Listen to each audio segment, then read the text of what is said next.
Bismillahirrahmanirrahim. Assalamu alaikum, dear students. I welcome you all in course of software engineering concepts. Today we will discuss about process models. We have already started discussion regarding process models, but in today's lecture we will look into the process models in detail. Before moving ahead to the process model, let's have a quick recap what we have done in last lectures. In fact, in very last lecture, we discussed about software engineering, a layered technology, in which we learned that why software engineering is called a layered technology. We have four layers in software engineering, that is layer of quality focus, layer of process, layer of methods, and layer of tools. And why this software engineering discipline is represented through software layer in layer technology, this is very important, and we covered in detail in last lecture. Afterward, we talk about a generic software process provided by software engineering. Its different phases, starting from communication till deployment. It includes communication, planning, modeling, construction, and deployment. Afterward, we also discuss about the difference between process model and process framework. In fact, process model doesn't provide us details about developing a software. Rather, it gives a big picture about the roadmap, or the steps, or the phases in order to develop the software, whereas the software process models gives us detail how to implement these process models. Okay, in today's lecture, we will talk about process model. In fact, what is the process model? Although in last lecture we have discussed about the purpose, the definition, about process model, but we will again look into the process model details, and afterward we will discuss different process model provided by software engineering, including waterfall process model, incremental process model, and prototyping process model. So let's start with the definition or the concept of process model. Dear students, last lecture में भी आपको ये काफ़ी detail में बात बताएगी कि software जो प्रोसेस मॉडल होता है, इनफैक्ट ये हमारे पास एक डेवलपमेंट स्ट्रेटजी है, ठीक है। हमारे पास जो जेनेरिक सॉफ्टवेयर प्रोसेस है वो हमें सेट ऑफ फेजेस या सेट ऑफ एक्टिविटीज़ बता रहा है, जो हम ऑलरेडी भी डिस्कस कर सकते हैं। कम्युनिकेशन है, प्लानिंग है, हमारे पास मॉडलिंग है, उसके बाद हमारे पास कंस्ट्रक्शन है, और फिर हमारे पास डिप्लॉयमेंट है।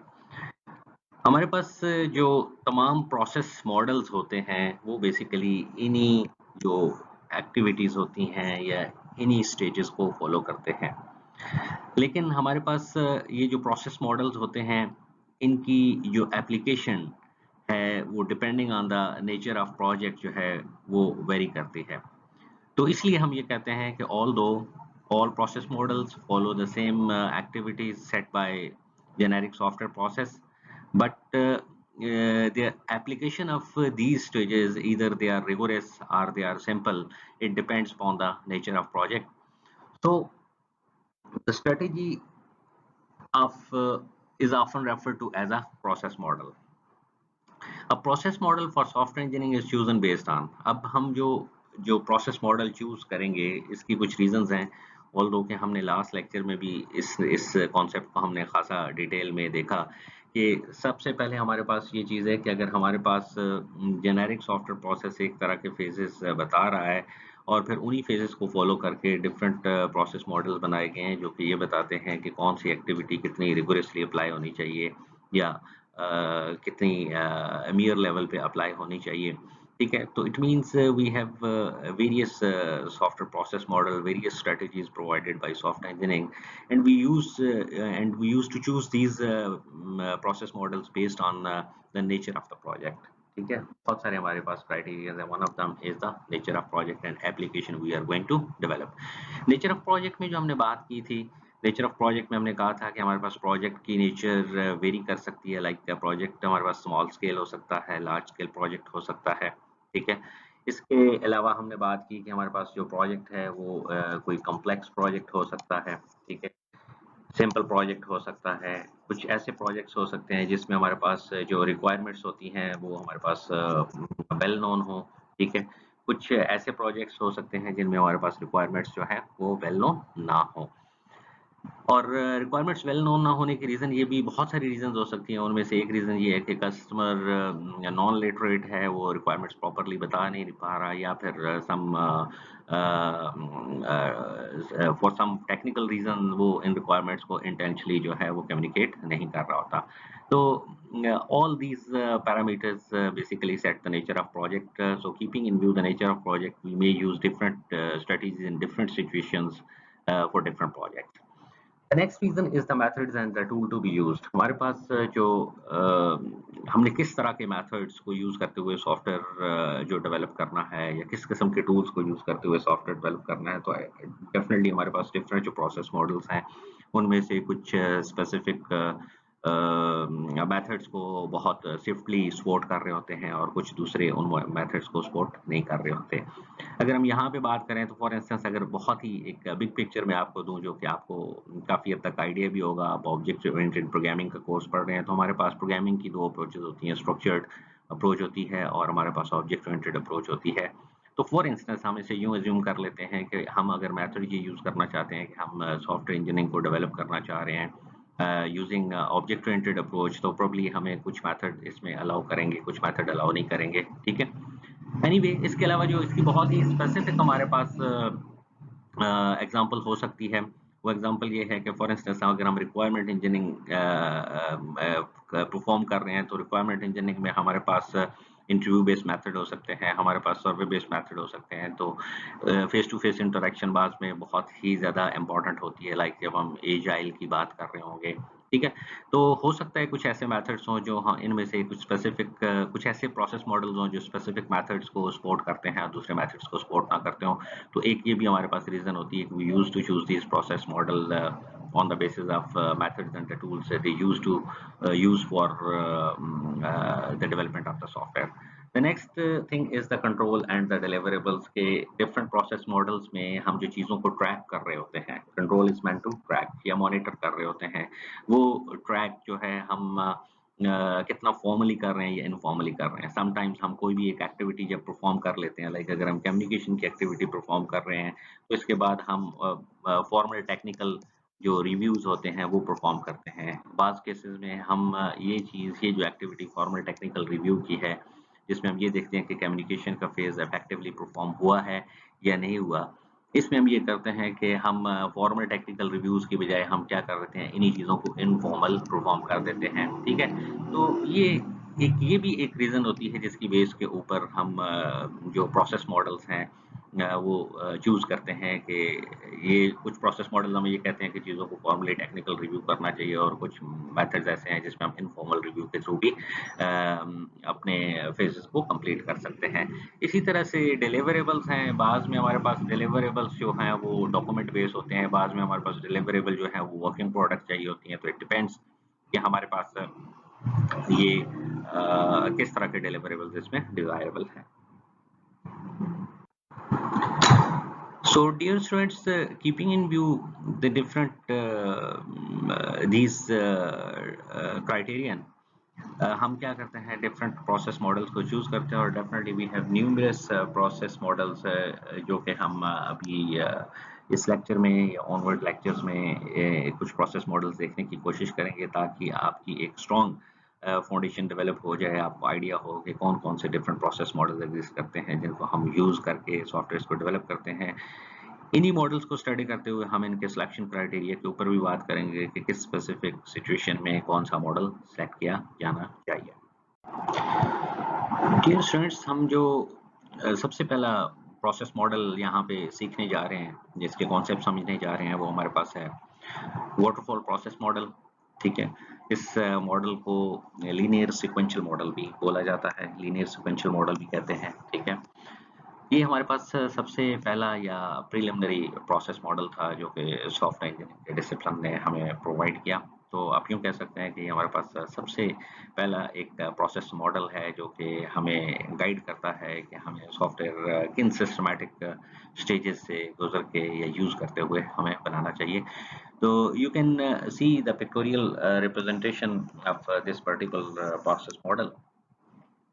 तो इसमें आपको अगर आप गौर करें तो आपको वही तमाम स्टेजेस या फेजेस जिनकी हम ऑलरेडी जेनेरिक सॉफ्टवेयर प्रोसेस में बात कर चुके थे वही आपको नजर आएंगी like you can find first of all the communication, the second thing is planning, the third thing is modelling, number 4 is construction, and number 5 is deployment. This particular waterfall model is using all these stages set by generic software process in a linear sequential manner. Like इसमें हमारे पास जो planning की stage है अगर हम इसकी बात करें तो इट कम्स आफ्टर कम्युनिकेशन। इसी तरह से अगर हम मॉडलिंग की बात करते हैं तो मॉडलिंग कम्स आफ्टर प्लानिंग। तो इट मीन्स इसमें एक स्पेसिफिक सिक्वेंशियल ऑर्डर फॉलो किया जाता है जिसमें हम सॉफ्टवेयर डेवलप कर रहे होते हैं। Like we used to start the software from communication, और कम्युनिकेशन में हम ऑलरेडी प्रीवियस लेक्चर में बात कर चुके हैं कि we used to start with project initiation and requirement gathering. हम यहाँ से एक्टिविटी स्टार्ट करते हैं और जब हम रिक्वायरमेंट्स गैदर कर लेते हैं then we move to planning phase where we used to estimate the project cost, the efforts, the human resource. Then we used to schedule the said project, and afterward we performed tracking. We defined the mechanism to track the software. और इसी तरह से हम planning के बाद modelling पे move करते हैं जिसमें एनालिसिस मॉडलिंग है, डिज़ाइन मॉडलिंग है। Later on we move to the construction activity जिसमें हम कोडिंग परफॉर्म कर रहे होते हैं based on the design we have developed in the previous stage. और लास्टली हम डिप्लॉयमेंट की तरफ मूव करते हैं। तो इनफैक्ट इन चीज़ों के ऊपर ऑलरेडी भी मैं डिबेट कर चुका हूँ। यहाँ पे जो मेन ऑब्जेक्टिव है वो बताने का ये है कि वाटरफॉल मॉडल जो है आपका एक सीक्वेंशियल ऑर्डर फॉलो कर रहा होता है, ठीक है, जिसमें आप यूँ कि ये हमारे पास स्टार्टिंग पॉइंट है तो ये हमारे पास क्या है किसी भी प्रोजेक्ट का एंडिंग पॉइंट है। तो हम इन एक्टिविटीज़ को एक लीनियर सीक्वेंशियल मॉडल में लेके चलते हैं। इस मॉडल की डिटेल्स हम देखते हैं अपकमिंग स्लाइड में। तो वाटरफॉल प्रोसेस मॉडल जो हमारे पास है ये किन सिचुएशन में बहुत सूटेबल होता है या कब इसे यूज किया जाना चाहिए, दिस इज वेरी इंपॉर्टेंट। जो हमने पहले भी बात की थी कि नेचर ऑफ प्रोजेक्ट डिसाइड करती है कि किस तरह का प्रोजेक्ट होना चाहिए। तो this is basically the selection, we will discuss about the selection criteria in which situations we used to use this particular process model. तो हमारे पास जो ये आपको यहाँ पे अगर देखें तो कहते हैं कि जो वाटरफॉल प्रोसेस मॉडल सुटेबल होता है जब हमारे पास रिक्वायरमेंट्स वो वेल अंडरस्टूड हो। Well understood means requirements are well known. जब कस्टमर्स जो हैं उनको रिक्वायरमेंट्स बहुत ज़्यादा क्लियर हों, ठीक है, और तब ऐसी सिचुएशंस में हम क्या करते हैं, हम वाटरफॉल मॉडल प्रेफरेबली यूज़ करते हैं। इसके अलावा जो और इसके जो पैरामीटर्स हैं या और जो फैक्टर्स हैं, ऑब्वियसली बहुत सारे फैक्टर्स मिलके प्रोसेस मॉडल के डिसीजन को मैच्योर करते हैं। The next is when customer is capable to clearly communicate the requirement, कि हमारे पास जो कस्टमर है वो अपनी रिक्वायरमेंट्स को क्लियरली कम्युनिकेट कर पाए। He is very well known, well aware about the requirements, और वो रिलक्टेंट जो है ऐसी सिचुएशन में ना हो और वो हमें स्विफ्टली अपनी रिक्वायरमेंट्स के बारे में बता रहा हो। तो ऐसी सिचुएशन में जो है हम वाटरफॉल प्रोसेस मॉडल को प्रेफर करते हैं।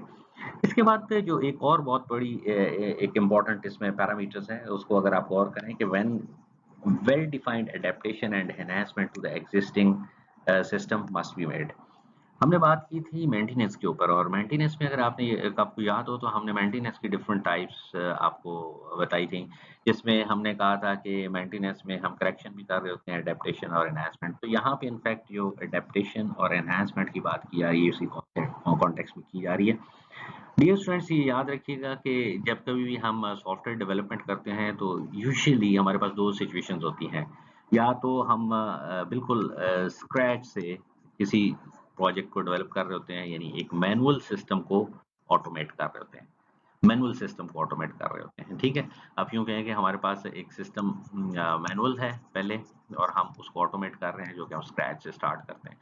एक पॉसिबिलिटी हमारे पास क्या है कि हमारे पास ऑलरेडी एक सिस्टम बना हुआ है that is called legacy system, and we are going to improve it. हम उस सिस्टम को इम्प्रूव कर रहे हैं। तो डेफिनेटली इस केस में हमारे पास जो स्टार्टिंग पॉइंट होगा वो स्क्रैच से नहीं होगा, rather we have already developed we already have automated system, और उसमें या तो हमने करेक्शन करनी होगी या हमने अडेप्टेशन करनी होगी या हमने उसमें एनहांसमेंट करनी होगी। तो ये बेसिकली जो थर्ड पॉइंट आपको नज़र आ रहा है, ये थर्ड पॉइंट इसी चीज़ के ऊपर फोकस कर रहा है कि in case you have legacy system and you are going to go for adaptation and enhancement, in that particular situation the waterfall model is very much suitable.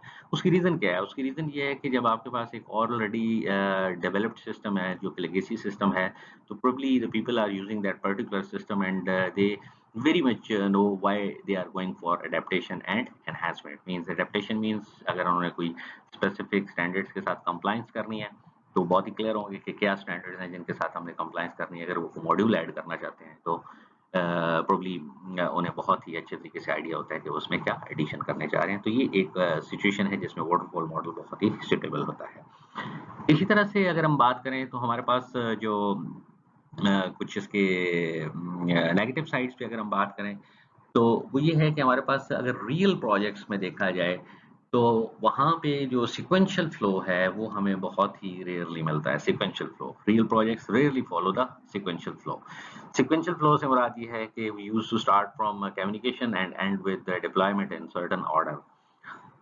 तो इस पॉइंट से ये हमें बात क्लियर होती है कि प्रेजेंट एरा में या प्रेजेंट टाइम में अगर हम देखें या रियल लाइफ में अगर हम देखें तो हमारे पास जो चीज़ें हैं बहुत सारी सीक्वेंशियल फैशन में नहीं चल रही होती। लाइक अगर हम फॉर इंस्टेंस किसी एक स्टेज कम्युनिकेशन से प्लानिंग के ऊपर आ जाते हैं, ठीक है, तो प्रोबब्ली इस पर्टिकुलर स्टेज के ऊपर कुछ ऐसी चीज़ें मिस हो जाएं जो कि हमने कम्युनिकेशन वाले पार्ट में परफॉर्म करनी थी। तो इन दैट पर्टिकुलर केस हमें क्या करना पड़ेगा? We have to go back, हमें वापस जाना पड़ेगा, ठीक है। तो अब अगर ये वाली सिचुएशन है तो रियल लाइफ में यूं हो रहा होता है कि हम एक सीक्वेंशियल ऑर्डर में हमारे लिए जाना मुश्किल होता है, ठीक है। तो हम क्या कर रहे होते हैं? हम दोबारा वापस जा रहे होते हैं चीज़ों के ऊपर। तो यहाँ इस चीज़ की तरफ पॉइंट किया जा रहा है क्योंकि इसमें हमारे पास आइटरेटिव नेचर नहीं है, हम लूप बैक नहीं कर सकते, हम वापस नहीं जा सकते। तो ऐसी सिचुएशंस में जो हमारे पास वाटरफॉल मॉडल है ये ज़्यादा सूटेबल नहीं है। अब आप कहेंगे कि अगर ये सूटेबल नहीं है तो इसका लीनियर सीक्वेंशियल ऑर्डर ही क्यों? तो बेटा मैं आपसे पहले ये बात कर चुका हूँ कि हमारे पास जो वाटरफॉल मॉडल है ये बहुत ही प्रीलिमिनरी अर्ली लेवल का मॉडल है, ठीक है। जब ये बिल्कुल फर्स्ट मॉडल अगर हमें दिया गया तो इसमें हमारे पास जो एक सीक्वेंशियल ऑर्डर जो है उसको ही फॉलो किया, फिर लेटर ऑन डेवलपमेंट होती गई और चीज़ें चेंज होती गई। इन मॉडल्स को हम अपकमिंग स्लाइड्स में देखते हैं। उसके बाद एक और चीज़ है जो इसमें इम्पोर्टेंट चीज़ है कि ये कब सूटेबल नहीं होते कि changes can cause confusion as the project team proceeds. हमारे पास इसमें ये है कि जब प्रोजेक्ट टीम अगली स्टेजेस के ऊपर चली जाती है और हमारे पास चेंजेस की रिक्वेस्ट आती है, लाइक जिस तरह हमने डिफरेंट एक्टिविटीज की बात की, कम्युनिकेशन की, प्लानिंग की, मॉडलिंग की बात की, हमने कंस्ट्रक्शन की बात की, डिप्लॉयमेंट की। तो ये कहते हैं कि अगर हाँ चेंजेस स्टार्ट में किसी स्टेज पे आए, ओके वो तो हम वेलकम करते हैं, उसमें कोई इशू नहीं है। लेकिन किसी लेटर स्टेज के ऊपर अगर कोई चेंज रिक्वेस्ट आ जाती है फ्रॉम क्लाइंट, हमें कुछ चीज़ों को चेंज करना पड़ता है, ये कहता है कि नहीं ये चीज़ ऐसे होनी चाहिए, ऐसे होनी चाहिए। तो लेटर स्टेज के ऊपर जो चेंजेस हैं वो बहुत ज़्यादा कन्फ्यूजन क्रिएट करती हैं। उसकी रीज़न ये है कि हम यहाँ पे एक सीक्वेंशियल ऑर्डर में मूव करके आ रहे हैं और अगर इस पर्टिकुलर स्टेज के ऊपर we have to incorporate a change, it would become very difficult to incorporate it. तो इससे बहुत ज़्यादा कन्फ्यूजन क्रिएट होती है। So this is all about this particular point. Changes can cause confusion as the project team proceeds. The next thing, it is often difficult for customers to state all requirement explicitly. This is another very important point कि अगर हम real scenario में देखें तो ये बहुत ही difficult है कि जो एक customer है वो अपनी तमाम requirements को explicitly हमें बता पाए। Sometimes वो unintentionally, sometimes intentionally वो requirements miss हो जाती हैं, या sometimes software engineers की जो टीम जो requirements gather कर रही होती है probably वो भी कुछ चीज़ें ओवरलुक कर जाते हैं। तो अगर रियल सिनेरियो में देखा जाए, ठीक है, तो ये ज़्यादा प्रैक्टिकल नहीं है, ठीक है, कि requirements with the passage of time change होती रहती हैं। तो हाँ, प्रेजेंट एरा में जो या इस मॉडल के बनने के बाद जो इसमें बहुत ज़्यादा प्रॉब्लम्स फेस करने पड़े, वो प्रॉब्लम्स ये थे जो हमने अभी यहाँ पे डिस्कस किए।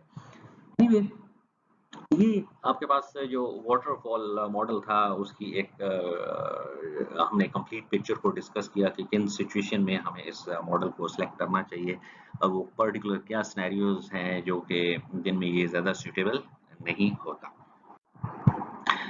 इसके अलावा हमारे पास जो वाटरफॉल मॉडल है इसको अगर हम देखें तो इसमें जो एक इम्पोर्टेंट फैक्टर हमारे पास आता है, आप देखें कस्टमर मस्ट हैव पेशेंस। कि इसमें हमारे पास जब सॉफ्टवेयर डेवलप किया जा रहा होता है, हम स्टार्टिंग पॉइंट से एंडिंग पॉइंट पे जाते हैं, तो हम एक सीक्वेंशियल ऑर्डर में जा रहे होते हैं। लाइक जिस तरह हम पहले भी ये ड्रॉ करके डिस्कस कर चुके हैं, कम्युनिकेशन, प्लानिंग, मॉडलिंग, कंस्ट्रक्शन और फिर डिप्लॉयमेंट आता है। तो प्रोबब्ली अगर आप यहाँ पे गौर करें तो कम्युनिकेशन का ये जो आउटकम है वो भी कोई सॉफ्टवेयर नहीं है, प्लानिंग में भी हमें कोई वर्किंग सॉफ्टवेयर नहीं मिलता, मॉडलिंग में भी नहीं मिलता, यहाँ पे कोडिंग में जब हम कोडिंग कर लेते हैं तो प्रोबब्ली यहाँ पे इस स्टेज की जो आउटकम होगी वो हमारे पास एक वर्किंग सॉफ्टवेयर होगा। जो हमने बात की थी ना कि जो डिलीवरेबल्स होते हैं या वर्क प्रोडक्ट्स होती हैं, ये क्या होती हैं, आउटकम्स होती हैं।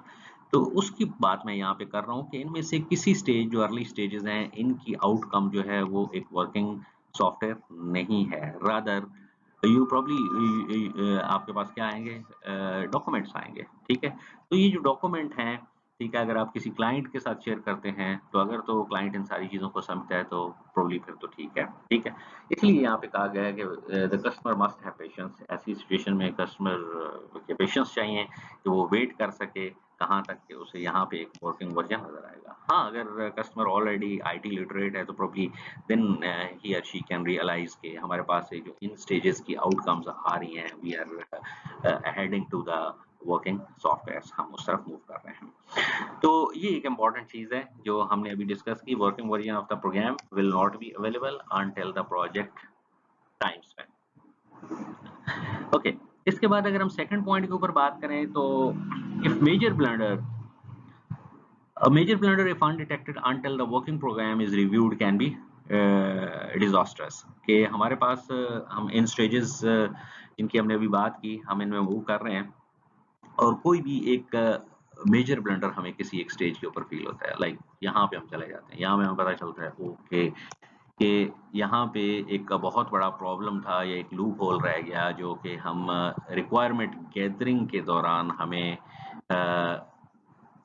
मिस कर गए हैं, यही चीज, इसकी इंफॉर्मेशन हमें नहीं मिल पाई। तो अब इस स्टेज के ऊपर we have done numerous things. हम प्लानिंग भी करके आ चुके हैं, कम्युनिकेशन भी अपनी मैच्योर कर चुके हैं या उसका एक प्रॉपर डॉक्यूमेंट बना चुके हैं। तो लेटर स्टेजेस के ऊपर जो चेंजेस हैं, अगर वाटरफॉल मॉडल में वो आती हैं तो इनका जो इफेक्ट होता है वो इफेक्ट डिजास्टर्स हो सकता है, बहुत ही ज्यादा आप यूँ कह सकते हैं कैटास्ट्रॉफिक हो सकता है या क्रिटिकल हो सकता है। ओके, इसके बाद हम बात करते हैं नेक्स्ट पॉइंट के ऊपर। नेक्स्ट पॉइंट में क्या है, linear nature of the classic life cycle leads to blocking state. हमारे हमें ये क्या करती है, वाटरफॉल मॉडल हमें क्या होती है, इसमें ब्लॉकिंग स्टेट का एक इशू क्रिएट हो जाता है। ब्लॉकिंग स्टेट क्या है, इस कॉन्सेप्ट को समझने की कोशिश कीजिएगा कि अगर फॉर इंस्टेंस एक सॉफ्टवेयर को डेवलप करने के लिए, in order to carry out all the stages, ये तमाम स्टेजेस हमने परफॉर्म करनी है, and we have a complete team to develop this particular software. तो बेटा सॉफ्टवेयर की जो टीम होती है उसमें डिफरेंट लोगों की डिफरेंट एक्सपर्टीज होती हैं। हो सकता है यहाँ पे जो हमारे पास कम्युनिकेशन और प्लानिंग का काम कर रहे हों वो हमारे पास जो है एनालिस्ट और सॉफ्टवेयर प्रोजेक्ट मैनेजर काम कर रहे हों, यहाँ पे हमारे डिजाइनर काम कर रहे हो, यहाँ पे बात की तो प्रोग्रामर काम कर रहे हो, यहाँ पे हमारे जो टेस्टिंग का काम करते हैं वो लोग काम कर रहे हो। तो फॉर इंस्टेंस अगर हम यूं हाइपोथेटिकल एक सिनेरियो डिस्कस करते हैं कि यहाँ पे हमारे पास डिजाइन करने के लिए 2 लोग हमने हायर किए हुए हैं, प्रोग्रामर हमने 2 लोग हायर किए हुए हैं, टेस्टिंग वाला 1 पर्सन है और ये हमारे पास कम्युनिकेशन और प्लानिंग फॉर इंस्टेंस ये 4 लोग हैं। तो चलें ये दोनों तो ये 4 लोग तो इस स्टेज पे भी काम कर रहे हैं, इस पे भी कर रहे हैं। लेकिन ये जो हमने लेटर ऑन जितने लोग हायर कर लिए हुए हैं इस प्रोजेक्ट के, अगर हमने स्टार्ट में ही हायर कर लिए हैं तो जब तक ये हमारे पास प्लानिंग प्लानिंग तक का काम कंप्लीट नहीं हो जाता, यहाँ पे हमारे पास वर्क प्रोडक्ट नहीं आती, कि ये लोग ब्लॉक स्टेट में रहते हैं। ये जितने भी लोग हैं ये ब्लॉकिंग स्टेट में रहते हैं। दे हैव टू वेट, इन्हें वेट करना पड़ता है until unless the activities of communication and plannings are being completed। तो this is the concept of blocking कि हमारे पास in linear nature of the classic life cycle leads to blocking state in which some project team members must have to wait other members of the team to complete dependent task। okay, इसी तरह से अगर हम last इसमें point की बात करें तो time spend waiting can exceed the time spent on productive work. तो प्रॉब्ली ये एक पॉसिबिलिटी हो सकती है, ये भी आपके जो पॉइंट है ये इसी के साथ लिंक्ड है। अगर फॉर इंस्टेंस ये हमारे पास जो टीम मेंबर्स थे ये ब्लॉकिंग स्टेट में थे और इस का जो इन्हें वेट करना पड़ा, हम जस्ट एक हाइपोथेटिकल सिनेरियो डिस्कस कर रहे हैं कि probably they have to wait 2 months, इन्हें 2 महीने वेट करना पड़ा जब तक कि ये जो 2 टास्क हैं ये कंप्लीट हो जाती। उसके बाद 2 मंथ्स वेट किया लेकिन उनका एक्चुअल जो काम था, ठीक है, when they started working on it तो इन्होंने ये काम प्रोबब्ली 1 मंथ में कंप्लीट कर लिया। तो ये इस पॉइंट की तरफ इशारा किया जा रहा है कि हमारे पास बेसिकली जो वेटिंग है ये एक्सीड कर सकती है किसको, the time spent on the productive work. Productive जो हम काम कर रहे हैं, प्रोडक्टिव काम कर रहे हैं वो सिर्फ 1 मंथ का है। These people are doing productive work for 1 month. जब हम बात करते हैं वेटिंग स्टेट की तो वेटिंग स्टेट उन्हें वेट कितना करना पड़ रहा है, they are waiting for 2 months. तो आपका क्या है बेसिकली ये जो वेटिंग स्टेट है इट यूज्ड टू एक्सीड, ये एक्सीड कर जाती है किसको, इस जो एक्चुअल प्रोडक्टिव वर्क होता है। तो इस तरह से बेटा ये हमारे पास से जो वाटरफॉल प्रोसेस मॉडल है या जिसे लीनियर सीक्वेंशियल मॉडल कहते हैं, इसको हमने डिटेल में देखा। ये हमारे पास एक अर्ली सॉफ्टवेयर प्रोसेस मॉडल था जो कि सिस्टमैटिक अप्रोचेस प्रोवाइड कर रहा है। इसमें हमने इसके सिलेक्शन क्राइटेरिया के ऊपर बात की कि ये किन किन सिचुएशंस में बहुत ही सूटेबल होता है, हमें यूज करना चाहिए, और फिर with the passage of time जब ये मॉडल यूज होना शुरू हुआ तो इसमें बहुत सारे जो प्रॉब्लम्स हैं वो पॉप अप होने शुरू हुए। हमने उन तमाम प्रॉब्लम्स के ऊपर भी डिस्कशन की। ओके, नेक्स्ट मॉडल पे बात करते हैं। तो नेक्स्ट मॉडल है हमारे पास incremental model. Incremental model, incremental model बेटा अगर इसका एसेंस अगर हम समझने की कोशिश करें कि what is in fact meant by this incremental nature of this process model, तो आसान अल्फाज में इसमें हम प्रोजेक्ट्स को इंक्रीमेंट्स में डेवलप कर रहे होते हैं। प्रोजेक्ट्स को किस में डेवलप कर रहे होते हैं, हम इंक्रीमेंट्स में डेवलप कर रहे होते हैं। लाइक हमने सॉफ्टवेयर के अगर हम यूं एज्यूम करते हैं कि हम एक सॉफ्टवेयर है, ठीक है, जस्ट यहाँ मैं बाउंड्री डिफाइन कर रहा हूँ, ये कंप्लीट सॉफ्टवेयर है और probably we have different modules in the software, ठीक है, एक मॉड्यूल M1 है, M2 है, M3 है एंड सो ऑन। तो अगर हम सी ऑनलाइन के साथ एनोलॉजी लें तो प्रोबब्ली हमारे पास एक स्टूडेंट्स का मॉड्यूल आ गया, एक क्वालिटी का मॉड्यूल आ गया, एक एडमिशन का मॉड्यूल आ गया एंड सो फोर्थ। अब इसमें हम जो सॉफ्टवेयर डेवलप कर रहे होते हैं, हम एज अ होल एक कंप्लीट सॉफ्टवेयर डेवलप नहीं कर रहे होते, रादर हम क्या कर रहे होते हैं, we use to choose a particular module in first increment. हम फर्स्ट इंक्रीमेंट एक मॉड्यूल को उठाते हैं और इसके ऊपर, ठीक है, इसके ऊपर हम काम शुरू कर देते हैं। कैसे काम शुरू करते हैं, ये जो हमारी एक स्पेसिफिक इंक्रीमेंट, ये एक स्पेसिफिक मॉड्यूल को हमने चूज किया, ठीक है, इसके ऊपर हम लाइक आप यूं एज्यूम कर लें दिस इज इंक्रीमेंट 1 मॉड्यूल 1, ये जो हम यहाँ पे ले रहे हैं, इसमें हम जो रेस्ट ऑफ द एक्टिविटीज जितनी भी परफॉर्म कर रहे होते हैं वो अगेन फिर वही वाटरफॉल वाला प्रोसेस मॉडल का जो स्टाइल है वो हम यूज कर रहे होते हैं। Like in sequential linear sequential order we use to perform all these activities. This is communication, this is planning, this is modeling, this is construction and this is deployment, ठीक है। और इसमें क्या होता है कि जब हमारे पास एक चीज इस स्टेज के ऊपर पहुंच जाती है, like we use to start the construction of a particular increment, हम किसी एक मॉड्यूल की कंस्ट्रक्शन स्टार्ट कर देते हैं तो फिर पैरेलल में हम क्या कर देते हैं, हम किसी अगले मॉड्यूल को चूज कर लेते हैं। प्रोबब्ली दिस इज M2, हमने M2 को चूज कर लिया और हम क्या कर देते हैं, फिर इस अगले इंक्रीमेंट के ऊपर काम करना शुरू कर देते हैं, इस अगले इंक्रीमेंट, और इस अगले इंक्रीमेंट में फिर हम वही लीनियर सीक्वेंशियल फैशन फॉलो कर रहे होते हैं तमाम एक्टिविटीज का, फ्रॉम कम्युनिकेशन टिल डिप्लॉयमेंट। और यही इसकी एक्टिविटी या यही एक जो फ्लेवर है ये हम through out the modules follow करते हैं। लाइक अगर हम बात करें कि जी हमारे पास मॉड्यूल नंबर 3 था तो दिस इज मॉड्यूल नंबर 3, और हमने मॉड्यूल नंबर 3 के लिए भी इसी तरह से लीनियर सीक्वेंशियल फैशन को फॉलो किया। तो इससे आपको ये क्लियर होना चाहिए कि यहाँ पे इंक्रीमेंट से मुराद ये है कि हम सॉफ्टवेयर को एज अ होल नहीं लेके चल रहे होते हैं, rather we divide the software in different logical modules and in different stages we use to develop different modules। और इसमें कस्टमर इस कंसेंसस के साथ हम देखते हैं कि वो मॉड्यूल जो बहुत ही ज़्यादा इम्पोर्टेंट होता है, बेसिक होता है, फाउंडेशन लेवल का होता है, या जिसकी रिक्वायरमेंट कस्टमर के एंड पे बहुत ज़्यादा होती है, हम उस मॉड्यूल से स्टार्ट कर रहे होते हैं। हम एज अ फर्स्ट इंक्रीमेंट उस पर्टिकुलर मॉड्यूल को देते हैं। तो ये आपको प्रोबब्ली इसकी जो ग्राफिकल व्यू होगा इस फिगर का, ये आपको क्लियर हो जाना चाहिए इससे, तो यहाँ पे क्या मैसेज दिया जा रहा है। अब हम बात करते हैं कि हमारे पास डिफरेंट जो सिलेक्शन क्राइटेरियाज हैं वो इंक्रीमेंटल प्रोसेस मॉडल के पॉइंट ऑफ व्यू से कैसे हैं। जैसे हमने वाटरफॉल मॉडल में देखा, तो एक तो जो इसमें इंपॉर्टेंट चीज की कैरेक्टरिस्टिक हम कह सकते हैं कि ये ऑपरेशनल प्रोडक्ट के ऊपर फोकस करता है। ऑपरेशनल प्रोडक्ट लाइक ऑपरेशनल कैसे कि हम इंस्टेड के एक ह्यूज प्रोजेक्ट को स्टार्ट करें, communication, planning, modelling, coding and deployment में जाएं। Instead we use to choose small portion of the project. हम एक उसका छोटा सा पोर्शन ले लेते हैं और उसको डेवलप करते हैं। तो इसका मतलब ये है कि हमारी ज़्यादा जो फोकस होता है हम इसके ऊपर कर रहे हैं कि हम छोटा सा मॉड्यूल लें ताकि हम जल्दी से एक ऑपरेशनल प्रोडक्ट की तरफ मूव कर सकें।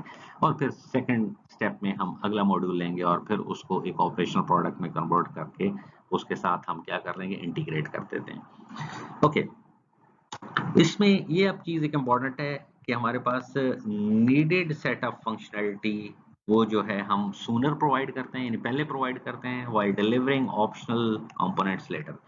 जो भी थोड़ी देर पहले मैंने बात की थी कि अगर हम एक प्रोजेक्ट को डिफरेंट मॉड्यूल्स में डिवाइड कर रहे होते हैं, कस्टमर के कंसेंसस से हम इस चीज को देखते हैं कि कौन सा मॉड्यूल ऐसा है जिसकी रिक्वायरमेंट उसे ज्यादा है, जिसकी बहुत ज्यादा नीड है।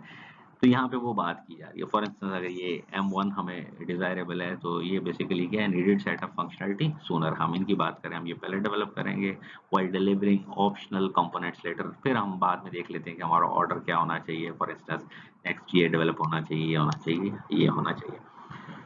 ओके, उसके अलावा जब रिक्वायरमेंट्स वेल अंडरस्टूड हो, ये भी तभी सूटेबल है। उसकी रीजन बड़ी ऑब्वियस है कि इनफैक्ट इंक्रीमेंटल प्रोसेस मॉडल में जो उसका एसेंस है, या एक मॉड्यूल सेलेक्ट होने के बाद जितनी भी वर्किंग हो रही है वो वाटरफॉल की तरह हो रही है, और वाटरफॉल भी वेल अंडरस्टूड रिक्वायरमेंट के ऊपर काम करता है, तो मॉडल भी वेल अंडरस्टूड रिक्वायरमेंट के केस में सूटेबल होता है। दूसरी एक इंपॉर्टेंट चीज कि when multiple independent deliverables are identified, sometimes ऐसा होता है कि आप लॉजिकली एक सॉफ्टवेयर को डिफरेंट मॉड्यूल्स में डिवाइड नहीं कर सकते, या आप यूं कह सकते हैं कि हम जो इंडिपेंडेंट डिलीवरेबल्स होते हैं वो डिफाइन नहीं कर सकते। इंडिपेंडेंट डिलीवरेबल्स वही जो आपको यहाँ पे नजर आ रहे हैं, लाइक हम ये कहते हैं कि ये एक चीज इंडिपेंडेंटली बना दें, ये इंडिपेंडेंटली बना दें, ये इंडिपेंडेंटली, ये डुएबल नहीं होता सम प्रोजेक्ट्स में, हम लॉजिकली नहीं डिवाइड कर सकें। अगर ऐसा मुमकिन नहीं है तो probably the incremental model is not a right choice. हाँ, अगर ऐसा डुएबल है कि हम उसे मल्टीपल इंडिपेंडेंट डिलीवरेबल्स उसके आइडेंटिफाई कर सकें और कहें कि ये ऐसा डुएबल है, तो फिर ऐसी सिचुएशन में हम इस मॉडल को यूज कर सकते हैं। इसके बाद अगर हम बात करें तो जब हमारे पास सॉफ्टवेयर हाउस में जो स्टाफिंग है या रिसोर्स पर्सन हैं वो कम हो, तो प्रोबब्ली फिर हम क्लाइंट को कन्विंस कर सकते हैं कि जी हम आपको जो सॉफ्टवेयर डेवलप करके देंगे वो एज अ होल एक कंप्लीट सॉफ्टवेयर नहीं देंगे, rather we use to provide you that particular software in increments. हम इंक्रीमेंट्स में देंगे। लाइक हमारे पास हमने ये रियलाइज किया कि हमारे पास ये सॉफ्टवेयर अगर कंप्लीट बना के देने की जरूरत है तो प्रोबब्ली वी नीड 10 पर्सन, हमें 10 लोगों की जरूरत है। ठीक है, अगर हम एक मॉड्यूल की बात करते हैं तो प्रोबब्ली वी नीड 3 पर्सन। ठीक है, and right now we have exactly 3 person ही हमारे पास मौजूद हैं। तो हम क्लाइंट को किस तरह कन्विंस कर लेते हैं कि जी ओके, हम इस सॉफ्टवेयर की डेवलपमेंट जो इंक्रीमेंटल फैशन में आपको करके देते हैं। आपकी जो इम्पोर्टेंट फंक्शनलिटीज हैं वो आप बताएं, हम आपको पहले डिलीवर करेंगे और बाकी जितने मॉड्यूल्स हैं वो लेटर ऑन डिलीवर करें। तो समटाइम्स ये भी एक सिचुएशन होती है कि सॉफ्ट हाउस जो होता है वो keeping in view it's resource person, वो कन्विंस कर लेता है क्लाइंट को कि जी हम इंक्रीमेंटल मॉडल यूज करेंगे। तो एक सिलेक्शन क्राइटेरिया ये भी है कि जब स्टाफिंग लो हम इसकी तरफ जाते हैं। ये पॉइंट हम ऑलरेडी भी डिस्कस कर चुके हैं। वर्कफ्लो इज लीनियर, यानी सिक्वेंशियल वर्कफ्लो को फॉलो करता है विद एन इंक्रीमेंट। यानी जब भी कोई एक इंक्रीमेंट हम उठा लेते हैं, इसकी बात करते हैं, तो इस एक पर्टिकुलर इंक्रीमेंट में हम वो ही स्टेजेस फॉलो कर रहे हैं जो वाटरफॉल होती है, कम्युनिकेशन, प्लानिंग, ठीक है, मॉडलिंग, कंस्ट्रक्शन और डिप्लॉयमेंट, हम स्टेजेस को फॉलो कर रहे होते हैं। ओके, तो प्रोबब्ली अब इससे थोड़ा सा आपको आइडिया हो जाएगा कि किस तरह से हमारे पास ये इंक्रीमेंटल मॉडल जो है वो काम कर रहा होता है, किन सिचुएशंस में ये हमारे पास सूटेबल होता है। ठीक है, और इसकी क्या-क्या इंपॉर्टेंट कैरेक्टरिस्टिक्स हैं।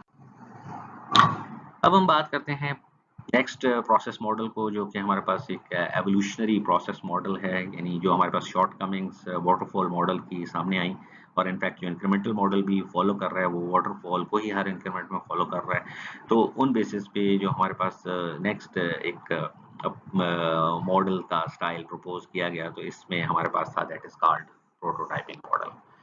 प्रोटोटाइपिंग मॉडल, प्रोटोटाइपिंग अगर हम देखें, अगर हम ये कहते हैं कि हम किसी एक बिल्डिंग का प्रोटोटाइप बना रहे हैं, ठीक है, तो बिल्डिंग का प्रोटोटाइप क्या होगा, एक काइंड ऑफ मॉडल, ठीक है, जो हमारे पास पड़ा होता है, ठीक है। आप यूं कह सकते हैं कि वो उसका एक डिटेल्ड या कंप्लीट वर्जन नहीं होता है, लेकिन उसकी कुछ सब सेट ऑफ फंक्शनैलिटीज फुलफिल कर रहा होता है, तो हम ये कहते हैं कि this is kind of prototype, और इस अप्रोच को हम कहेंगे प्रोटोटाइपिंग अप्रोच। तो बेटा अब इस फिगर को अगर आप समझने की कोशिश करें, तो हम इस फिगर में अगर यहाँ मैं पॉइंट आउट करता हूँ, इधर से स्टार्ट लेते हैं, तो this is the communication stage.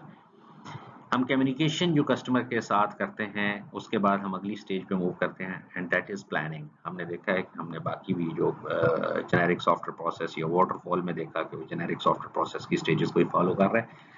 तो यहाँ पे अगली जो हमारे पास स्टेज आती है, लाइक अगर मैं यहाँ पे थोड़ा एक्सप्लिसिट होके से 1 कह देता हूँ, तो नेक्स्ट स्टेज हमारे पास 2 है, तो दैट इज प्लानिंग। लेकिन यहाँ पे एक चीज आप नोट करें कि this is quick planning instead of plan. तो एक चीज यहाँ से हमें ये समझ आती है कि वाटरफॉल मॉडल में जो हम प्लानिंग वाला पार्ट है वो बहुत ज्यादा रिगोरस नहीं कर रहे होते।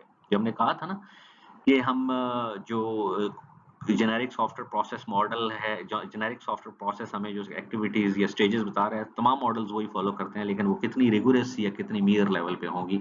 तो यहाँ पे ये पता चलता है कि ये बहुत ही सिंपल लेवल पे हमें प्लानिंग की एक्टिविटी परफॉर्म करने को कह रहे, डिटेल की बात नहीं कर रहा। उसकी रीजन है, हम देखते हैं कि ये क्यों ऐसा हो रहा है। इसी तरह से हमारे पास अगर थर्ड स्टेज के ऊपर एक्टिविटी आ रही है मॉडलिंग की, ठीक है, तो यहाँ पे हम मॉडलिंग में ज़ाहिर है एनालिसिस मॉडलिंग भी कर रहे हैं, डिजाइन मॉडलिंग भी कर रहे हैं, लेकिन अगेन बात वही है कि यहाँ पे हम ये जो एक्टिविटी परफॉर्म करेंगे बहुत ज़्यादा डिटेल में नहीं करेंगे। Again this is quick. अगली स्टेज पे जब हम मूव करते हैं, तो उसी तरह से फिर हमारे पास कंस्ट्रक्शन आ जाती है, कंस्ट्रक्शन ऑफ प्रोटोटाइप। ठीक है, हम एक मॉडल की कंस्ट्रक्शन कर रहे होते हैं इंस्टेड के हम एक कंप्लीट सॉफ्टवेयर की। और फिर जब हम अगली स्टेज के ऊपर जा रहे होते हैं, तो फिर हमारे पास क्या आ जाता है, उसी तरह से डिप्लॉयमेंट आ जाती है स्टेज। लेकिन यहाँ पे एक जो इम्पोर्टेंट चीज नोट करने वाली है कि ये यहाँ पे आके हमारे पास ये डेड एंड नहीं है जिस तरह के लीनियर सीक्वेंशियल में हो रहा था। रादर रादर हम क्या कर रहे हैं, हम लूप बैक कर रहे हैं, लूप बैक कर रहे हैं। तो हमारे पास जो इंक्रीमेंटल या वाटरफॉल प्रोसेस, सॉरी वाटरफॉल और इंक्रीमेंटल प्रोसेस मॉडल था, उसमें जब हम कम्युनिकेशन, प्लानिंग, मॉडलिंग, कंस्ट्रक्शन और डिप्लॉयमेंट कर लेते थे, तो this is end of software development. यहाँ हमें कंप्लीट सॉफ्टवेयर मिल जाता था। लेकिन यहाँ पे हम क्या कर रहे हैं, we are going to loop back it, iterative nature इसे कहते हैं। जिस तरह आप कहते हैं लूप्स में आइटरेशंस हैं, तो ये बेसिकली वही कॉन्सेप्ट है यहाँ पे, iterations. We are iterating the things. Iterating से क्या मुराद है कि जब हमने प्रोटोटाइप बना लिया, तो अब हम उसे कस्टमर को दोबारा देते हैं और कस्टमर कहते हैं कि टेस्ट इट, और वो उससे कम्युनिकेट करते हैं कि ओके, ये जो हमने चीज एक मॉडल बना के दिया है, इनफैक्ट वो कंप्लीट सॉफ्टवेयर नहीं होता है, कुछ लिमिटेड सबसेट ऑफ फंक्शनैलिटीज के साथ होता है। तो हम कस्टमर के साथ दोबारा कम्युनिकेट करके उससे पूछ रहे होते हैं कि ओके, ये जो चीजें हमने डेवलप की हैं ये ठीक हैं। फिर वो फर्दर आपको रिक्वायरमेंट्स का बताता है, कहते हैं ये चीज यूं होनी चाहिए, ऐसे होनी चाहिए, ये होनी चाहिए। तो अगेन हम जाते हैं, फिर बहुत क्विकर प्लानिंग हम परफॉर्म करते हैं, क्विकर मॉडलिंग करते हैं, फिर एक प्रोटोटाइप बनाते हैं, उसे डिप्लॉय करते हैं, और फिर अगली स्टेज में एंटर हो जाते हैं। और अगली स्टेज में एंटर होने के बाद हम अगेन कस्टमर से क्या कर रहे होते हैं, कम्युनिकेट करते हैं। और इस तरह से आप यूं देखें कि ये आइटरेटिव फैशन में हम चलते रहते हैं। ठीक है, आइटरेटिव फैशन में हम चलते रहते हैं। आइटरेटिव फैशन में चलते चलते हमारे पास ये जो प्रोजेक्ट होता है, ये क्या होता है, एक स्टेज आती है कि ये हमारे पास कंप्लीट हो जाता है। ठीक, अब ये तो आप पिक्टोरियल रिप्रेजेंटेशन से हमने एक ये बात समझने की कोशिश की, नंबर वन, कि हमारे पास ये जो प्रोटोटाइपिंग मॉडल है, ये हमारे पास लीनियर सीक्वेंशियल जो ऑर्डर है उसको फॉलो नहीं करता, rather it is iterative in nature. एक तो बात हमें ये क्लियर होगी यहाँ से। दूसरा ये बात क्लियर होगी कि जो हमारे पास डिफरेंट एक्टिविटीज हैं, जो common process generic software process हमें बताता है, अब हमें यहाँ पे रियलाइज़ हुआ कि ओके, समटाइम्स ऐसा होता है कि हम कुछ स्टेजेस को, कुछ एक्टिविटीज़ को डिटेल में परफॉर्म नहीं करते। जैसे प्लानिंग को यहाँ डिटेल में परफॉर्म नहीं किया गया और इसी तरह से जो मॉडलिंग थी उसको ज़्यादा डिटेल में परफॉर्म नहीं किया गया। ओके, अब हम बात करते हैं इसके सिलेक्शन क्राइटेरिया के ऊपर और इसकी फर्दर डिटेल्स को देखते हैं अपकमिंग स्लाइड्स में। तो हमारे पास सबसे पहली बात जो हम डिस्कस कर चुके हैं कि हमारे पास ये जो है बेसिकली आइटरेटिव अप्रोच है, ये आपको क्लियर है। दूसरी एक और important, when requirements are not well understood. बाकी दोनों फ्लेवर्स में हमने देखा था कि requirements should be well understood. यहाँ पे हमारे पास अगर रिक्वायरमेंट वेल अंडरस्टूड, ऐसी सिचुएशंस जहाँ पे कस्टमर को रिक्वायरमेंट्स क्लियर ना हो, तो prototyping model is very suitable. उसकी रीजन क्या है कि हम प्रोटोटाइप बना के दे रहे होते हैं, कि कंप्लीट सॉफ्टवेयर बना के नहीं दे रहे होते। हम उससे कुछ रिक्वायरमेंट्स जितनी वो बताता है उसकी बेस पे एक प्रोटोटाइप, एक मॉडल, हम क्विक प्लानिंग, क्विक मॉडलिंग के थ्रू प्रोटोटाइप डेवलप कर लेते हैं, डिप्लॉय करते हैं और उसके साथ कम्युनिकेट करते हैं। फिर वो हमें फर्दर इसमें इनपुट देना शुरू कर देता है। ठीक है, तो इस तरह से हमारे पास जो है ये एक आइटरेटिव फैशन में हम वो रिक्वायरमेंट साथ साथ हमें क्लियर होती जाती है, कस्टमर बताता जाता है और यूं हम एक कंप्लीट सॉफ्टवेयर डेवलप कर पाते हैं इस मॉडल को यूज करते हुए।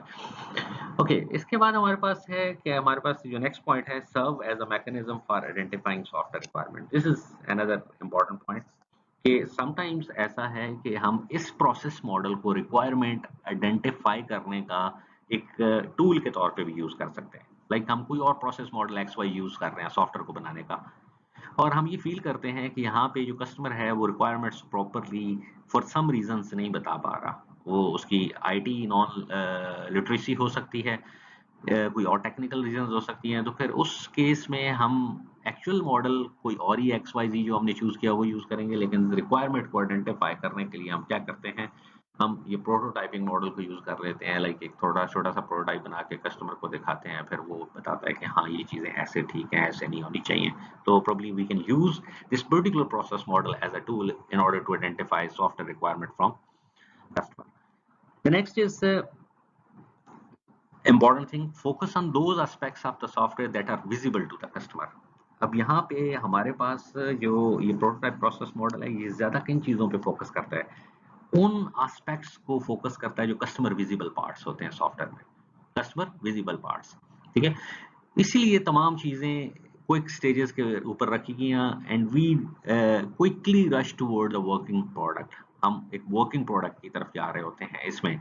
अब वर्किंग होगी तो जाहिर है वो एक चीजें जो कस्टमर है उसे जल्दी नजर आना शुरू हो जाएंगी। तो इसमें जो कस्टमर विजिबल पार्ट्स होते हैं या एस्पेक्ट्स होते हैं सॉफ्टवेयर डेवलपमेंट में, उन पे फोकस किया जाता है। क्योंकि अगर कस्टमर को हम एक रिपोर्ट दे देते हैं, एक डॉक्यूमेंट दे देते हैं, तो प्रोबेबली वो उसके लिए एक उतना वो ऐसे एस्पेक्ट्स हैं जो कि कस्टमर के पॉइंट ऑफ व्यू से ज्यादा अट्रैक्टिव नहीं है।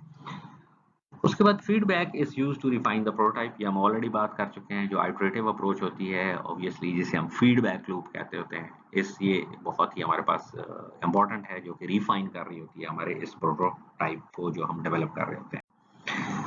ओके, इसमें कुछ और बहुत ही इंपॉर्टेंट चीजें हैं जो कि लिंक्ड हैं प्रोटोटाइपिंग मॉडल के साथ, इनको भी समझना बहुत ही जरूरी है। नंबर वन, यहाँ पे हमारे पास हमने चूंकि इसमें ये कहा है कि ये कस्टमर विजिबल जो एस्पेक्ट्स होते हैं उन पे काम किया जाता है। तो कस्टमर यूजुअली जब एक वर्किंग वर्जन सॉफ्टवेयर का देखता है, लाइक हम 2 आइटरेशंस या 3 आइटरेशंस या 4 आइटरेशंस के बाद तो समहाउ वो प्रोटोटाइप मैच्योर हो जाता है। ऑल्दो हमें पता है कि वो अभी एक कंप्लीट प्रोडक्ट नहीं बनी, उसमें बहुत सारे इश्यूज हो सकते हैं, उसमें बहुत सारे बग्स हो सकते हैं, उसमें बहुत सारी शॉर्ट कमिंग्स हो सकती हैं। बीइंग सॉफ्टवेयर इंजीनियर हम तो रियलाइज कर रहे होते हैं, लेकिन कस्टमर इस चीज को रियलाइज नहीं करता। जब वो एक वर्किंग वर्जन को देखता है तो वो तब ये चाह रहा होता है कि हम जो डेवलपमेंट है यहीं स्टॉप कर दें, ठीक है, और हम उसे वो सॉफ्टवेयर प्रोवाइड कर दें।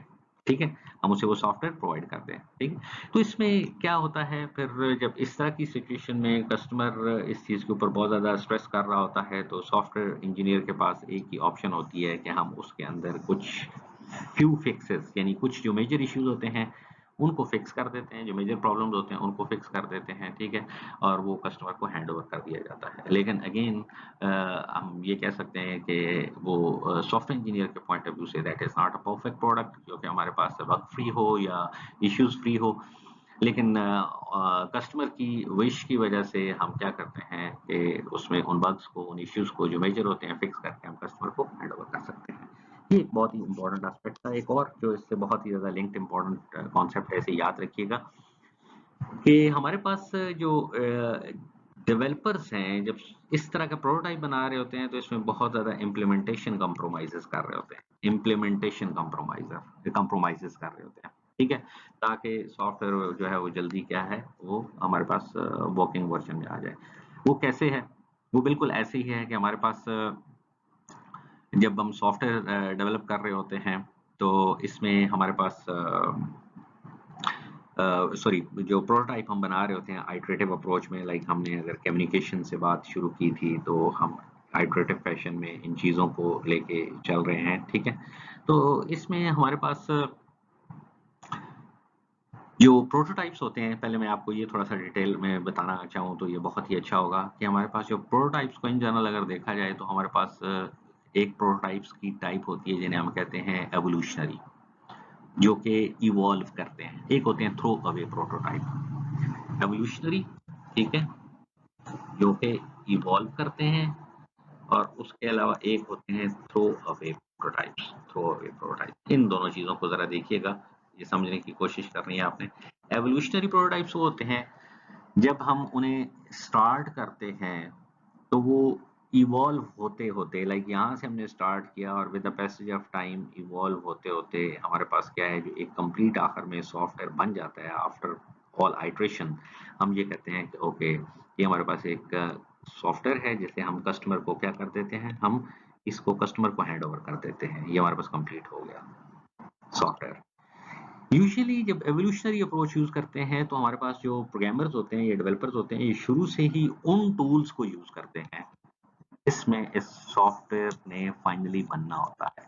लाइक हम ये कहते हैं कि हमने पीएचपी में टूल बनाना है, हमने जो डेटाबेस यूज करनी है वो हमने SQL सर्वर यूज करना है फॉर इंस्टेंस, तो हम स्टार्ट से ही जो है पीएचपी और SQL सर्वर को यूज करते हैं और इन चीजों को डेवलप करने की कोशिश करते हैं, और आइट्रेशंस के साथ साथ वो चीजें मेच्योर होती है और ये हम कस्टमर को देते हैं। तो बेटा यूजुअली प्रोटोटाइपिंग अप्रोच में हम एवोल्यूशनरी अप्रोच में नहीं जाते कि चीजें इवॉल्व होते होते हमारे पास सामने आ जाए, रादर हम किस अप्रोच पे जाते हैं, हम थ्रो अवे अप्रोच पे जा रहे होते हैं। थ्रो अवे में क्या होता है कि हम वो टूल्स जिसमें सॉफ्टवेयर को डेवलप करना होता है उसको यूज नहीं करते, हम ऐसे टूल्स को यूज करते हैं जो हमें बहुत ही जल्दी जल्दी उसके विजुअल इफेक्ट्स दे रहा हो, ठीक है, विजुअल इफेक्ट्स दे रहा हो, यानी जिसमें डेवलपमेंट बहुत आसान हो सकता है एक्चुअल टूल में डेवलपमेंट थोड़ी सी टाइम टेकिंग हो, तो हमने चूंकि फास्ट डेवलपमेंट कर रही हैं तो इसलिए हम ऐसे जो विजुअल एस्पेक्ट को फोकस कर रहे हो, हम ऐसे फास्ट टूल्स को यूज कर सकते हैं, फास्ट टूल्स को यूज करते हैं। और क्या होता है, हम with the passage of time जब इन फास्ट टूल्स को यूज करते करते करते स्टेज के ऊपर पहुंचते हैं तो फिर जो हमारे पास एक जो सॉफ्टवेयर बनता है, ये वो सॉफ्टवेयर नहीं है, ये वो सॉफ्टवेयर नहीं है। इससे हमने उस सॉफ्टवेयर को मैच्योर तो कर लिया, लेकिन फास्ट ट्रैक टूल्स को यूज करते हुए मैच्योर कर लिया, लेकिन हम इस सॉफ्टवेयर को कस्टमर को नहीं दे सकते। रीजन बीइंग कि ये वो प्लेटफॉर्म नहीं है, वो टूल्स नहीं है जो कि हमें यूज करने थे। लेकिन इसका बेनिफिट क्या हुआ? इसका बेनिफिट ये हुआ कि हमने पूरे सॉफ्टवेयर के जो डेवलपमेंट का एक प्रोसेस था, एक फेज था, वो सारा गुजार लिया और हमें पता चल गया हमने सारी चीजें कैसे करनी है। हम अब उसको सामने रखते हुए we use to use the actual tools और फिर हम डेवलपमेंट शुरू करते हैं। तो इस तरह के जो प्रोटोटाइप्स होते हैं जो हम आखिर में जाके छोड़ देते हैं, इनको कहते हैं थ्रो अवे, हम इनको फेंक देते हैं, ठीक है, और फिर हम एक्चुअल टूल्स को लेके डेवलपमेंट स्टार्ट कर देते हैं। तो बेटा अब यहाँ पे जो कॉन्सेप्ट बात शुरू हुई थी इम्प्लीमेंटेशन कंप्रोमाइजेस के ऊपर, इम्प्लीमेंटेशन कंप्रोमाइजेस के ऊपर बात हुई कि developers often make implementation compromises to get the software running quickly, कि हमारे पास ये मुमकिन है जब कस्टमर ये विश करे कि मुझे ये सॉफ्टवेयर, जिस तरह हमने ऊपर वाले पॉइंट में दिया कि ये आप मुझे कुछ फिक्सेस के बाद हैंड ओवर कर दें, तो फिर प्रॉब्ली एक जो प्रोग्रामर के पास कोई चॉइस नहीं होती, ठीक है, वो ज़ाहिर है जो लैंग्वेज की चॉइस है वो शायद ऐसी लैंग्वेज यूज़ करे, ठीक है, जो बहुत ही अप्रोप्रिएट ना हो, जो हम बात कर रहे थे लाइक पीएचपी, इस तरह जो इंटरफेसेस हैं वो बहुत ज़्यादा मैच्योर ना हो, ठीक है, जो ऑपरेटिंग सिस्टम है शायद हम जो एक्चुअली यूज करना चाह रहे थे वो यूज ना कर पाए, या इनएफिशिएंट एल्गोरिदम्स हम यूज कर लें क्योंकि हमने ऑप्टिमाइजेशन पे तो काम ही नहीं किया। तो ये उसमें फैक्टर्स हो सकते हैं, ठीक है, जिस वजह से जो डेवलपर्स है उसे प्रोटोटाइपिंग मॉडल में यूजुअली जो इम्प्लीमेंटेशन कंप्रोमाइजेस करके जो एंड यूजर है उसकी विश के ऊपर उसे सॉफ्टवेयर हैंडओवर करना पड़ता है। ओके, तो इन चीजों का अब सॉल्यूशन भी हमें टू सम बता दिया गया। कहते हैं कि define the rules up front on the final mature of the prototype before it's built. The rules define the rules upfront on the final nature of the prototype before it's built। क्या आपने जो nature of the prototype, nature क्या means evolutionary करना है या आपने throw away करना है। अब एवोल्यूशनरी करना है तो ओके स्टार्ट से फिर टूल वो यूज करें जो आपको एक्चुअली चाहिए। अगर आपने थ्रो भी यूज करना है तो फिर डेफिनेटली आप ऐसे टूल्स यूज कर सकते हैं जो कि आपको क्विकली डेवलपमेंट में सपोर्ट कर सकते हैं, ठीक है। तो ये आपने पहले से अगर इन रूल्स को फॉलो करते हैं। Next is the in most circumstances plan to discard prototype. वो कहते हैं कि बहुत सारे केसेस में हमारे पास प्रोटोटाइप्स को डिस्कार्ड करते हैं and engineer the actual production software with the goal towards quality, ठीक है। अब इसमें हमारे पास क्या है कि हम ये कर सकते हैं कि ये पहले से डिसाइडेड होना चाहिए कि हमने क्या करना है, उनको डिस्कार्ड करना है और फिर हम लेटर ऑन जो एक्चुअल टूल्स हैं उन टूल्स को यूज करेंगे ताकि हम क्या कर सकें, जो सॉफ्टवेयर इंजीनियर्स हैं वो एक क्वालिटी सॉफ्टवेयर को प्रोडक्ट कर सकें, बना सकें। तो मेन ऑब्जेक्टिव ये कि कहने से मुराद ये है कि इसका सॉल्यूशन ये है इन प्रॉब्लम्स का कि जब आप प्रोटोटाइपिंग मॉडल से किसी भी सॉफ्टवेयर को बनाने जाएं तो you need to decide it earlier before starting the project whether you would go with evolutionary approach और you are planning to go with throw away approach. अगर एवोल्यूशनरी होगी तो एक्चुअल टूल्स यूज करें ताकि इंप्लीमेंटेशन कंप्रोमाइज ना हो सके, और इसी तरह से थ्रो अवे अप्रोच हो सकती है जिसमें आप एक प्रोटोटाइप को जब बन जाए वो आपको रिक्वायरमेंट सारी पता चल जाए, आप थ्रो अवे करके आप एक्चुअल डेवलपमेंट स्टार्ट कर सकते हैं। ओके बेटा, तो आज के इस लेक्चर में हमने प्रोसेस मॉडल्स के ऊपर बात की कि प्रोसेस मॉडल इनफैक्ट है क्या, उसकी डेफिनेशन क्या है। Process model basically provide us a strategy to develop a software, and we have different process models. They provide us different strategies, and all process models used to use the same generic software process stages, ठीक है, but the application of their stages with respect to their rigorous nature and mere nature may vary। उसके बाद हमने देखा कि different strategies या different process models हमें जो अवेलेबल हैं उनमें से कुछ प्रोसेस मॉडल्स हमने आज के इस लेक्चर में कवर किए। The number 1 is waterfall, number 2 is incremental, number 3 is prototyping process model. इनके सिलेक्शन क्राइटेरिया के ऊपर बात की, इनके कुछ फीचर्स के ऊपर बात की और इनसे रेलिवेंट कुछ इंपॉर्टेंट फैक्ट्स और रियलिटीज के ऊपर बात की ताकि हमें ये आइडिया हो कि डिफरेंट सिचुएशंस में कौन से प्रोसेस मॉडल सेलेक्ट करने चाहिए। तो यूं इनका हमें सिलेक्शन क्राइटेरिया भी क्लियर हो गया। तो इंशाल्लाह हम नेक्स्ट लेक्चर में प्रोसेस मॉडल्स को ही कंटिन्यू करेंगे, ठीक है, और देखेंगे कि हमारे पास बाकी प्रोसेस मॉडल्स क्या है।